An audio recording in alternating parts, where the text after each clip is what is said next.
Hindi naman po ako doktor. Kumbaga nagsasuggest lang po ako ate para matulungan, mapagaling siya.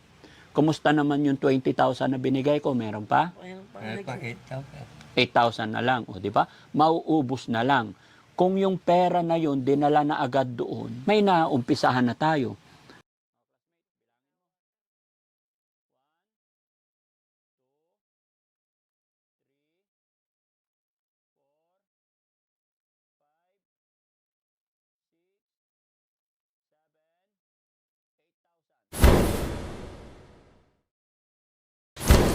Mga kababayan, pangatlong punta natin kay classmate. Kumusta na, classmate? Ay, kumusta po? Ang hapon.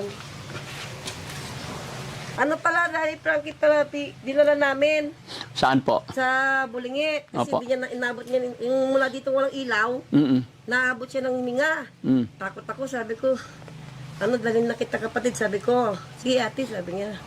Pagdating naman namin doon, medyo ang pala, asma. Asma pala talaga, niya ngayon. Sabi naman nila sa amin, nung mga banda, madaling pwede na niya na iuwi na kasi tuloy niya na doon ang gamot niya. Bakit po? Sabi ko. Kasi na naman siya. Ngayon, ang gawin niya, bumili daw kami yung pausukan. Nebulizer. Opo. Tapos, sabi ko sa kapatid ko, kung paano naibili natin, hindi namin siya mag-admit na dahil off naman yung niya. Kasi meron na siyang gamot na ininom, basta tuloy-tuloy.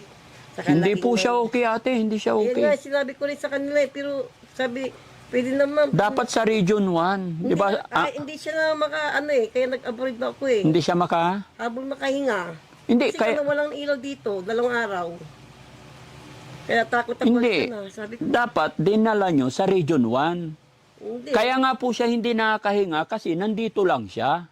Yun Pero nga, kung yun dadalhin nga. nyo sa Region 1 para mabigyan ng tamang lunas, doktor talaga. Hindi ko po alam. Sabi, doktor na yung nag-ano sa amin sabi niya, dyan na lang ate kasi hindi na akong makaano. Sabi niya, yung tapos dating namin, inano siya agad, tapos inano siya ng yung oxygen, yung parang yung nilagay sa agad ng hangin. Opo, kasi nakita nila na hindi siya okay in Kaya oxygen. sabi ko, pati Sirus, wala pa. Sabi ko ganyan, dahil hindi pa siya kumakain yung kapatid ko. Ma'am, ano na po siya? Sabi ganyan, hika. Kaya sabi ko, yun ang dilin ni Daddy Frankie, dalhin namin sa Radio 1. Pero pag di ganyan-ganyan, wala namang sabi yung doktora. Walang sakit? Doon nga, hindi, yun lang daw, asma. Sabi ko, ma'am, mayroon siyang tayo na pa-extra siya. Sabi ko ganyan po siya, sabi ko, hindi po siya pwedeng i-compay na dahil na siya, yung asma, okay na po. Gumanyan pa siya sa akin, sabi ko, nagsasalita ko, ito, hindi ayaw po nga umalis Oo. Sabi niya, Kasi hindi siya okay. Kitang-kita naman natin anong okay. Sino nagsabing okay na? yung doktora doon, paano yun yung kapatid ko? Anong pangalan ng doktor na yon? Anong pangalan niya? Anong pangalan niya? Ano yung pangalan niyang doktor yung si... Nakalimutan ko kasi, hindi kong iniisip yung Abalos. Ay, Abalos ba ang pilido niya? Dahil ito naglalakad ako nagbabantay sa kanya. Sabi ko, bakit po ma'am? Sabi ko, bakit doc? Sabi ko ganyan. Tapos pinakita ko yung gamot niya. Ay, ano pala siya, ganyan, may spot pala siyang tibig.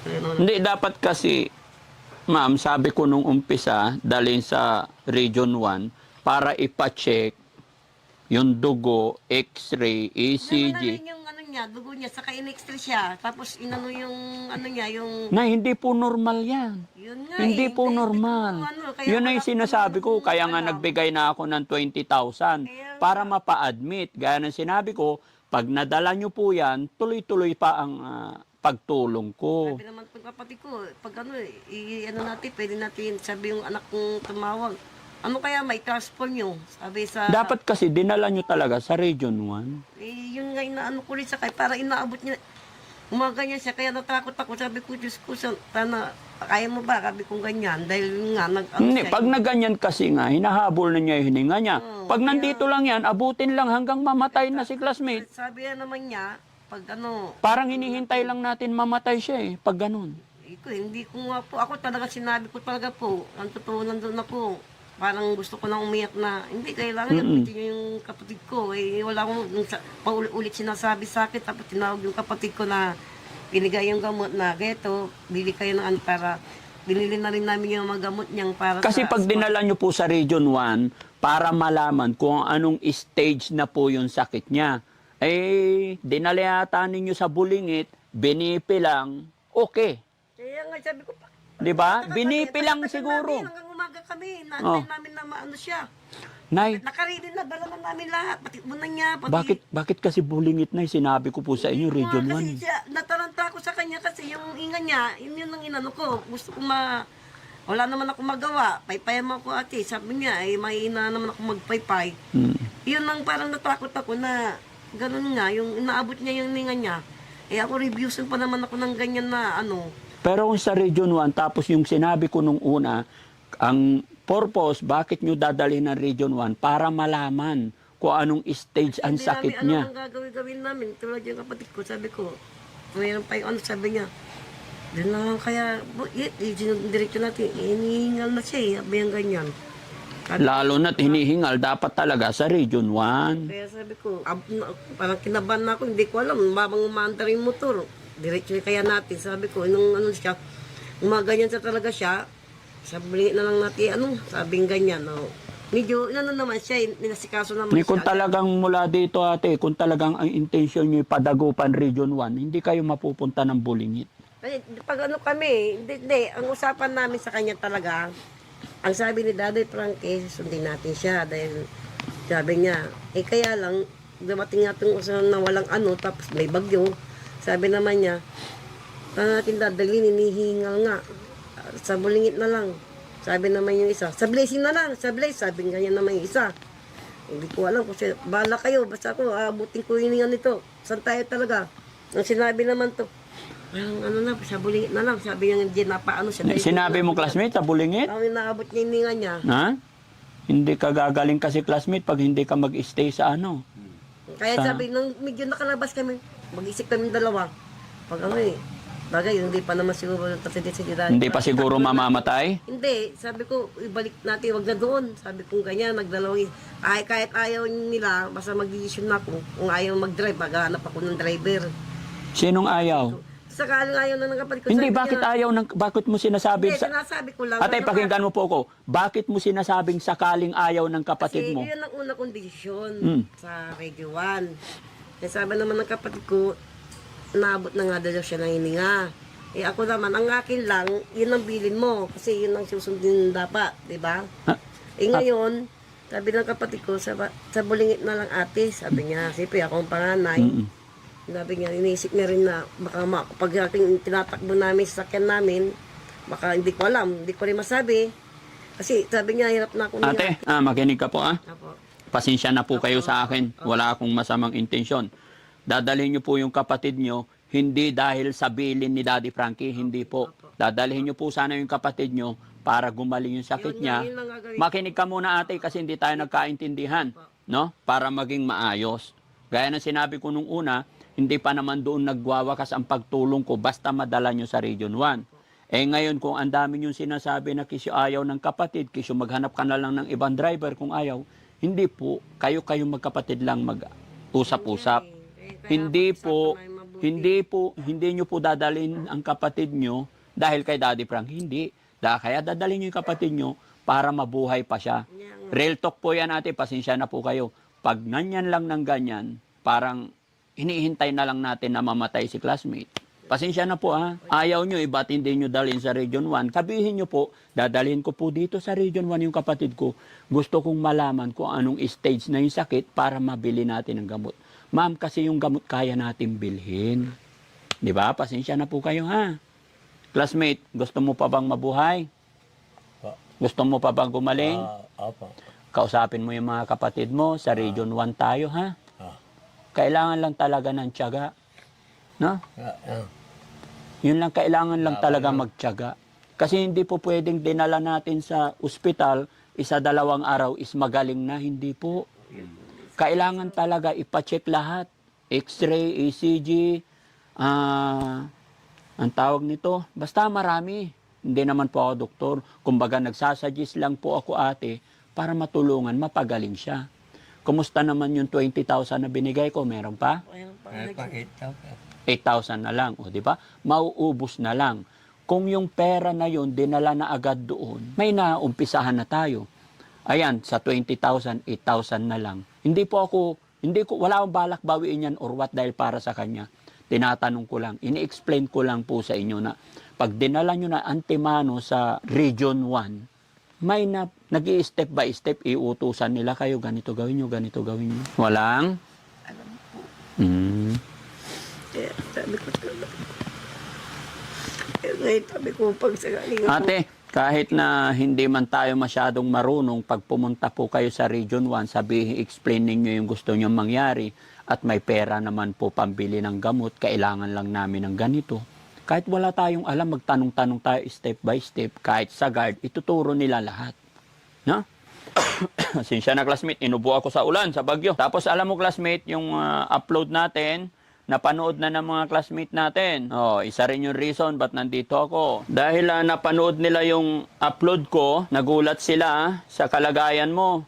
Lalong-lalo na sa panawagan natin sa mga classmate natin na nasa ibang bansa. So napanood una ni Angelo Capitle na nasa Israel. Nagpadala siya ng 5,000. And then si Elvira Cayago, napanood din niya, nag-usap-usap sila. Kaya nagpadala rin siya ng 1,000. At kay classmate Arlene Macaraeg, nagpadala rin siya ng 2,000. No? Sila ay nasa Canada. Si Arlene Macaraeg, kaba mo, kilala mo? Oo. Okay. And then, sino ba yung kapartner mo sumasayaw? Si Joyce. Joyce Galicia. Sabi ni classmate Joyce Galicia, magpagaling ka daw at para makasayaw pa kayo, magpartner daw kayo. Oh, ganun din kay Jovelyn Pereiras, nagsabi sila na magre-reach out pa rin sila sa akin para makapag-abot ng tulong.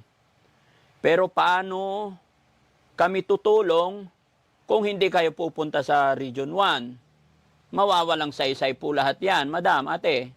gagawin ko po lang ngayon. Mag-division na ako talaga. Kailan pa ho? Ngayon na, pati sinabi ko na basta itong medyo gumanda-gandang panahon, ayoko nang abutin ng hininga pa siya.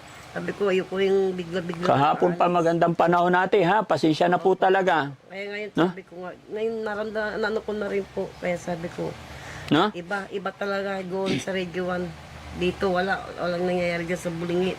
Kaya subukan ko na rin dyan eh. Eh wala, yun nga inabol namin yung hininga niya. Wala po talaga mangyayari, dinidiretsa ko na po kayo. At saka, yun po, wala pong saysay yung pag-help namin kung hindi nyo talaga dadalhin. No? Classmate? Oo po. Ninilig mo. Saan? Lagupan. Sana pagbalik ko ulit, nandoon na siya. Kasi walang, maubos yung pera, nandyan lang din naman. Wala rin po mangyayari, hindi po sapat. Kasi ang mangyayari dyan ate, bukod sa pipila kayo, na mga kung anong mga dapat nilang ipagawa. Libre naman po yung hospital eh. Yung ibinibigay namin sa inyo, yun yung pambili ng gamot, madam. No? Manala ko sa pisang ko. Yung marunong siya. So, classmate Angelo, maraming salamat sa tulong pagmamahal ninyo kay classmate Ola, na si classmate Angelo na nasa Israel ngayon. Kaya classmate Elvira Cayago from Canada. Kay Arlene Macaraeg ng Canada, maraming salamat sa agarang tugon ninyo. Ipag-pray nyo po na sana malagpasan ng ating classmate, hindi pa siya mamatay. Pero pag ito hindi madala ng ospital, ito patay. Classmate, sorry diretsahan tayo. No? Kaya mag-pray tayo. Kaya kausapin mo lang yung mga kapatid mo para mahabol pa natin. Ano? Yan. Kaya shout out din kay Jovelyn Pereiras at saka kay Joyce Galicia. Tsaka sa iba pa nating mga classmate dyan, kay Jonard Aquino. Yan, salamat sa pag-pray nyo. Yung mga iba nating classmate, napanood naman nila, nagpipray sila sa iyong paggaling. Ha? Laban lang. Pati pasensya na po kayo ha. Huwag po kayong magalit sa akin. Ito po yung 8,000. Muli po, sasabihin ko sa iyo, 5,000 galing kay classmate Angelo Capitle, 1,000 kay Elvira Cayago. and 2,000 kay Arlene Macaraeg. Okay? From Israel and from Canada. Ate, kanino po ibigay? Sa kanya po lang. O, classmate, bilangin mo. Hawakan. 1, 2, 3, 4, 5, 6, 7, 8,000. Tapos may 8,000 ka pa. 16,000. Malayo na po ang mararating niyan, ate. Kung talagang dadalhin niyo po siya doon. Nakaraang araw po, may pinadala rin kami doon. No? Bata. May sakit din. Ganyan din po ang nangyari. Halos ayaw dalhin. Binigyan din namin. Dinala po doon. Ngayon andoon na, unti-unting nakaka-recover. Ang mga doktor po ate, ang ospital, nandyan po yan. Tayo po ang magpupursigi. Talagang ganun po kailangan natin mga kababayan na magpursigi. Dahil ang mga doktor, kung sino yung pursigidong pumila, magtiyaga na nandoon, yun ang gagamutin nila. Dahil sa dami po ng mga pasyente na nandoon sa kanila, lalo na't gobyerno tayo, government natin, hindi na kailangan pong sisiin kung sino-sino. Nasa atin po yun kung paano natin ilaban ang pamilya, kung paano natin ilaban ang pasyente natin. Dahil alam na natin yung sistema ng Pilipinas, hindi po kagaya ng ibang bansa, honestly. Ang kailangan lang po dito, tiyaga at pagmamahal sa pamilya. No? Sige, classmate. Kausapin mo yung mga nagbigay sa atin. Nandiyo. Jubilin. Mildred. Salamat. Sa tulong niyo. No. Ang nagbigay si Angelo, Elvira, tsaka si classmate Arlene Macaraeg. Yung kay Jubilin, kay Mildred, buti nabanggit mo si classmate Mildred, ha? Pasunod pa yon pag nalaman nila. Hindi ko pa nakitang napanood na ni classmate Mildred. Hopefully, na sana dumaan din sa wall nila para, no? Pag-pray lang natin. So, ano masasabi mo kay Angelo, Elvira, tsaka kay Arlene?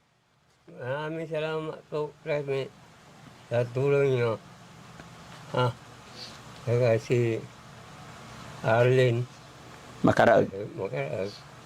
Saka si yung pangatlo, Si Elvira. Vida, salamat. Mm-mm. Salamat po.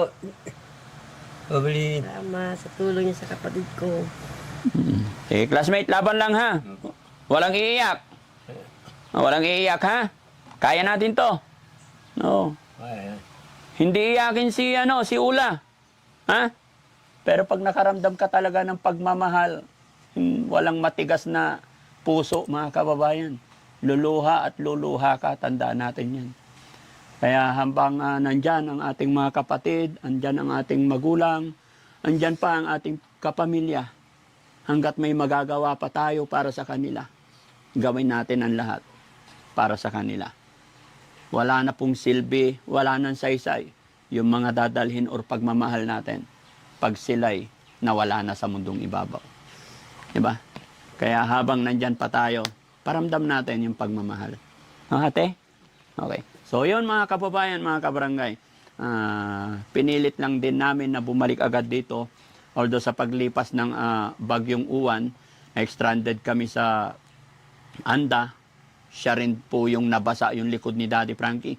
Kaya medyo inuubo ako ngayon, kaya ipagpaumanhin nyo po. Pero kailangan din ni classmate na matanggap yung mga tulong ng mga classmate namin. Kaya pinilit po namin na magpunta dito. No? Ate, hindi na po kami magtatagal. Muli po, pasensya na po kayo sa akin. Ipagpaumanhin nyo po. No? Dalhin nyo na po sana, ate. Ha? Kahit inihingal yan, walang problema. Pagdating naman doon, sabihin nyo po emergency para lagyan siya ng dextrose, lagyan siya ng oxygen. And then, yun. Yun lang po sa sisinya. Oo, gusto namin malaman kung anong antas na. As in, ate, diretsahin po kita. Ano po ba sinabi sa inyo sa ospital na una niyong pinuntahan? Para napansin ako dun sa tabi ko na parang nadalit ako. Ewan ko kung bakit di nila sila admitin. Sabi ko, bakit ganun? Sabi ko ganyan. Inihingal pa yung kapatid ko eh. At saka, kaya nga po natin dalhin ng ospital para gumaling. Hindi pwede sabihin sa'yo, ate, na normal, okay na, normal. Hindi. May sakit eh. kuya niya, yung asawa ko, nagduda rin. Sabi niya, bakit hindi siya yung gumanyan? May mag-ano tayo. Sabi yung anak ko tumawag. Kung hindi ganyan-ganyan sila, i-admit niyo na, i-transfer siya sa Region 1. Di ba? Sabi niya. Pero naano pa siya dito, naghintay na kami. Hinintay namin talaga hanggang umaga na. Yun lang pala sasabihin, bakit babot pa kami hanggang mag-umaga na. Oo, di ba? So, kaya sabi ko, doon na ako nagduda. Uwi. Kasi, maniwala ka ate, pag sinabing, Sa Region 1, sabi ko. ate, ganito yan mangyari. Papacheck up ninyo yan, kapatid ninyo, para malaman nga po. Ngayon, pag na-check nila, kuha nila ng dugo, x-ray, di ba? Saka sila mapagbigay ng tamang, yun, pwede na kayo umuwi. Tapos balik-balik na lang. Ha? Sige po, ilaban natin. Ha?